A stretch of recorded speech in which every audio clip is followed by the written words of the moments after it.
반갑습니다. 저번 시간에 정보광조의 공통점에 관해서 얘기를 했었고, 오늘은 이어서 세부적으로 정보광조에 어떤 광조들이 있었는지 한번 보겠습니다. 일단은 거란족이 이제 통일시켰던 거란부족이 통일하고 만들었던 요를 먼저 한번 보겠습니다. 마찬가지로 거란 문자를 사용을 했고요. 이 거란족을 통일했던 건 야율아보기라고 하는 애가 전체를 통일하고 요라고 한 제국을 세웠는데, 중요한 건 우리 그 지도에서 봤지만 화북의 연운 16주라고 하는 지역을 차지한 게 굉장히 중요한 포인트입니다. 만리장성 이남에 있는 땅이었기 때문에 이 이민족 주목민족 애들이 요 만리장성을 넘어서 이제 송과 이제 대립을 하기 시작했다는 거죠. 그리고 이중통치 체제 마찬가지로 나타났다. 그 다음 탕구트족이 세웠던 서하. 탕구트족은 티벳 계열입니다. 얘들은 비단길의 동서무역록을 장악했고 중개무역으로 좀 번성을 하다가 칭기즈칸에게 멸망당합니다. 끝. 그 다음 여진족이 세웠던 금. 여진족이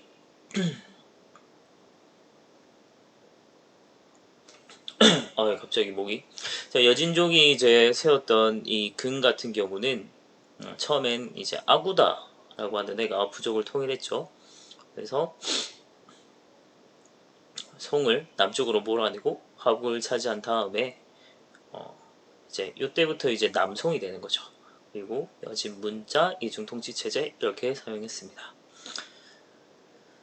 그리고 최종 보스 몽골이 등장을 하게 되는데 칭기즈칸 태무친이죠. 태무친이 몽골 전부족을 통일한 다음에 위대한 군주라고 한 뜻의 칭기즈칸으로 추대가 되었고, 그래서 어마어마한 몽골 제국을 건설하게 됩니다. 자, 하지만 부족의 전통에 따라 칭기즈칸 사후에 제국이 분열이 됐고 4개의 칸국, 뭐 한국이라고도 하죠. 칸이 다스리는 요 4개의 나라로 나뉘었는데, 그 중에 이제 쿠블라이 칸 때 중국 전 지역을 차지한 다음에 원이라고 한 나라를 세우면서 이제 우리 중국사 쭉 원이라고 한 나라가 등장을 하게 됩니다. 자, 요거를 지도로 한번 볼게요. 우리 요거 봤었습니다. 기억나죠? 요 시대는 일단 송 때 이제 우리는 고려였고요. 그리고 위에 거란족이 통일하면서 요라고 아주 커다란 제국이 됐습니다. 그리고 서하도 존재했고요.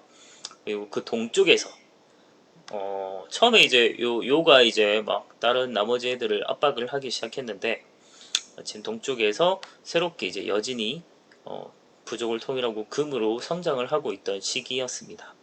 그래서 이때 송이 잘됐다 해서 요를 같이 쳐야지 라고 손을 잡습니다. 그리고 요를 같이 치죠. 치는 건 좋았는데 이 치고 나서 요 자리를 금이 차지하게 됐고요.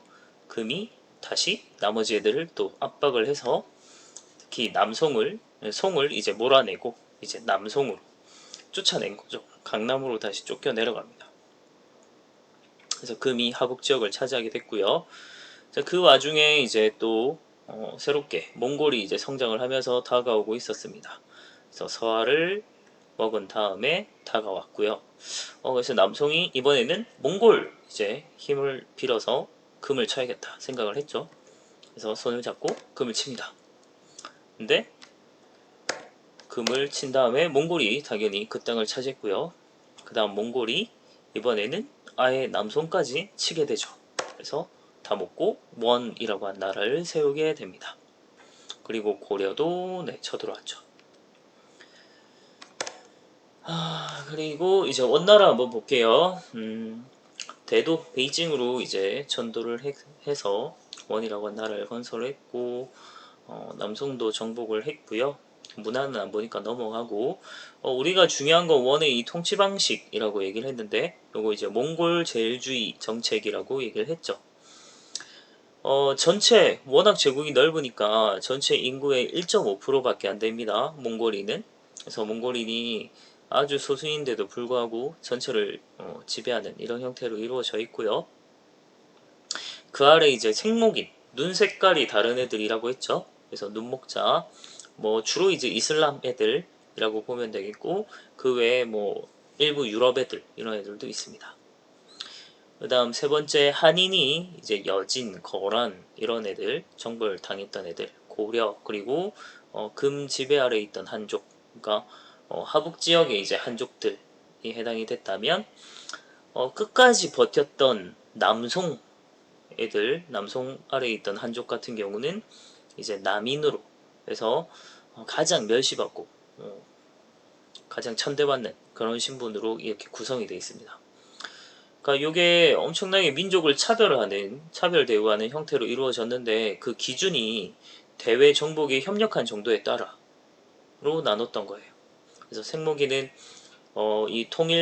이 대정복 과정에도 엄청나게 적극적으로 참여했고, 그리고 이 원나라를 이제 통치하는 데에도 뭐 여러 가지 제도나 이런 부분에서 굉장히 많은 도움을 준 거죠. 이슬람 애들이. 그래서 생목인들 굉장히 우대를 했고, 그나마 좀 쉽게 좀 정벌됐던 애들은 그냥 한인, 끝까지 버텼던 남인은 가장 최하층으로 이렇게 두는. 그래서 대정복 전쟁에 얼마나 협력했느냐 이걸 가지고 기준을 나눴습니다.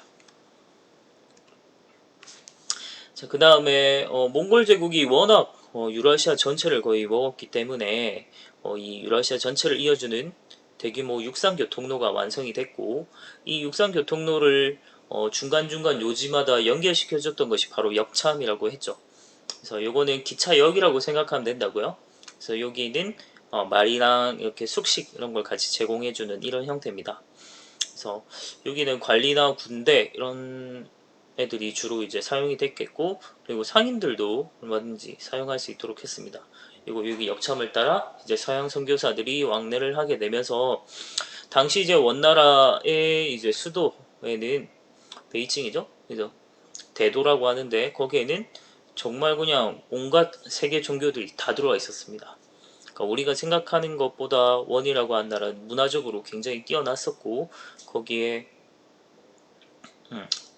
엄청 개방적인 거라서 많은 문화들을 접하고 그렇게 교류가 이루어지고 있는 그런 모습이었습니다.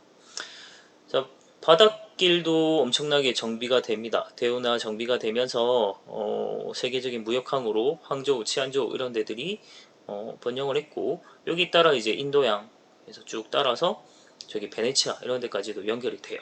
그래서 유라시아 대륙이 하나의 교육권으로 통합이 되고 동서문화 교류가 굉장히 활발하게 이루어졌습니다. 특히나 많은 문화들이 들어왔던 것이 바로 이슬람인데 생목인들을 우대하다 보니까 당연히 이 사람들이 문화도 많이 전해주는 이런 모습인데, 당시 이제 이슬람이라고 하는 건 굉장히 선진적인 문물을 갖고 있었거든요. 이 사람들은 수학이나 의학이나 뭐 천문, 지리, 역법, 달력입니다. 역법은 이런 것들이 엄청나게 뛰어났어요.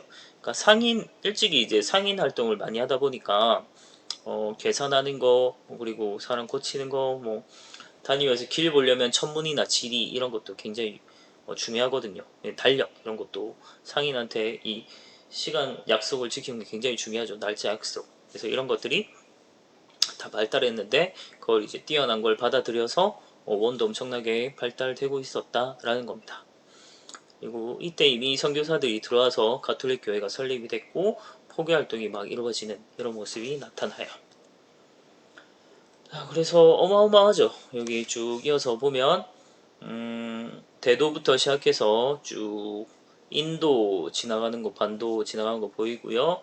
다마스쿠스, 지금 시리아, 이라크의 바그다드, 사우디아라비아, 메카, 그리고 알렉산드리아, 저기 카이로 보일 겁니다. 저희가 이집트죠. 그리고 저 위에 키예프, 저게 지금 우크라이나, 루블리니 폴란드, 노브고로드가 러시아. 그리고 쭉 이제 바닷길 따라 쭉 가다 보면 이 상인들이 요 지중해 쭉 해서 베네치아 그리고 제네바 이런 데까지도 연결이 되는 거죠. 그리고 우리 쪽으로 보면 네 고려 그리고 당시 일본에도 이렇게 이어졌고 동남아시아도 이렇게 쭉 거쳐가죠. 그래서 정말 유라시아 전체가 다 통합이 되는 이런 모습이 나타났습니다. 그 다음에 이제 명 보겠습니다. 자, 원나라 멸망은 이 홍무제였던 주원장을 얘기하다 보면 같이 연결이 될 것 같은데, 주원장 같은 경우는 아주 많은 농민 출신 황제가 있지만 그 중에서 가장 가난했던 가장 극빈층, 가장 그지 중에 싼 그지였는데 먹고 살려고 탈발승이 됐다고도 했고요. 그러다가 이제 얘가 정말 운명의 만남이죠. 홍건적에 들어가게 됩니다. 이 홍건적이라고 하는 건 황건적이랑 헷갈리면 안 되죠. 얘는 빨간 두건인데 홍건적은 얘들도 일종의 종교 집단이에요. 백령교라고 하는 일종의 이제 종교 집단인데, 중요한 건 얘들이 이제, 많은 농민들이 가담을 했고요. 그 대다수가 이제 한족이었다라고 하는 걸 생각을 할 필요가 있습니다. 그래서 이때 이제 홍건적이라고 하는 건 단순한 그냥 농민 반란군으로 볼 게 아니고, 일종의 한족 반란군이다라고 생각을 해야 돼요. 그래서 홍무제가 요 홍건적에 가담을 했다가 2인자 자리까지 오르고 이 한족 반란군들을 이끌고 결국 원을 몰아내고 명을 건국하게 됩니다. 그래서 명태조 홍무제가 됐는데, 자, 되고 나서 이제 황제권을 굉장히 강화하는 정책을 해요. 그래서 재상제 이런 거 폐지해버리고, 그리고 관료에 대한 감찰을 굉장히 강화시킵니다. 새롭게 이제 나라가 세워졌으니까 세금 거두려면 토지대장, 호적대장 새롭게 정비해야 되죠. 그리고 학교랑 가구제 이런 것도 정비를 했고요. 그리고 육유라고 하는 유교 6가지 가르침이죠. 이런 것들도 막 반포를 합니다. 그리고 우리가 좀 중요하게 봐야 될 건 이 이갑제라고 하는 것이죠. 자, 이갑제는 110가구를 1, 2라고 하는 한 단위로 묶고요. 그리고 그 안에서 부유한 가구, 부유한 10가구를 이장호 그룹으로 묶어둡니다. 그리고 나머지 이제 100가구를 갑수라고 하는 그룹으로 묶은 다음에 이장호에서는 1년에 돌아가면서 한 명씩 이장의 임무를 담당하고요. 그 다음에 갑수에서는 10가구가 돌아가면서 1년에 한 번씩 갑수의 임무를 담당하도록 합니다. 그러면은 1년에 이장 1명, 갑수 10명 이렇게 이루어지겠죠. 그렇게 이제 얘들이 뭘 하느냐, 치안유지 활동도 하고요. 그리고 돌아다니면서 이제 세금을 걷는 역할을 합니다. 왜 이런 걸 만들었을까라는 게 굉장히 중요해요. 당시에 이제 주원장이 자기가 극빈층 생활을 해봤잖아요. 그래서 농민들이 이렇게 가난한 이유는 관리들이 다 뜯어가기 때문이다. 수탈이 너무 심하다라고 생각을 한 거예요. 그래서 관리의 수탈을 방지하기 위해서 이갑제를 실시했다고 합니다. 굉장히 복잡한 것 같지만 이갑제에 왜 이루어졌을까라는 걸 생각을 해보면 좀 이해할 수 있을 겁니다. 그 다음에 명나라까지만 해야겠네요. 명나라 여러 황제들이 있지만 그 다음 영락제를 보겠습니다. 영락제는 3대 황제입니다. 그래서 2대 황제 자기 조카였던 애를 끌어내리고 죽이고 찬탈했던 인물입니다. 그러니까 뭐 우리로 치면은 수양대군 세조 같은 사람이죠. 근데 영원히 즐겁다라는 뜻이거든요. 영락이라고 하는 게 그만큼 정치를 잘했다라고 얘기를 합니다. 나머지는 뭐 그냥 봐두면 되겠는데, 이때 이제 꼭 기억해야 될 인물이 바로 환관이었던 정화라고 하는 인물이죠. 이 정화가 엄청난 대항해를 하게 되잖아요. 그래서 1차에서 총 7차까지 7차례나 엄청난 대항해를 했고, 한 번 나갈 때 한 3만 명씩 끌고 다녔대요. 그리고 한 30여 개의 계곡 돌아다니면서 엄청난 조공국을 확보했고, 그리고 그게 바탕으로 동남아시아의 화교 사회가 형성이 됐다라고 하는 점. 자, 그렇게 잘 나가다가 결국은 한간들이 이제 정치 참여로 정치 기강도 문란해졌고, 몽골도 다시 막 계속 덤비고, 왜구드가 엄청나게 침입이 많이 되죠. 고려 말대 상황 생각하면 돼요. 자, 그래서 거기에다가 가중한 세금으로 농민도 반란을 일으켰고요. 이때 일으킨 농민 반란군, 대표적인 게 이자성의 농민 반란군입니다. 이거에 의해서 결국 멸망을 당하게 됩니다. 자, 정확히는 이 농민반란군을 진압을 못해서 명이 청군을 끌어들이게 됐고, 그 청군에 의해서 이자성이 진압이 되고 같이 됐지만 결국은 그 청군에 의해서 명도 같이 멸망을 당하게 됩니다. 이렇게 하면 명 끝. 수고했습니다.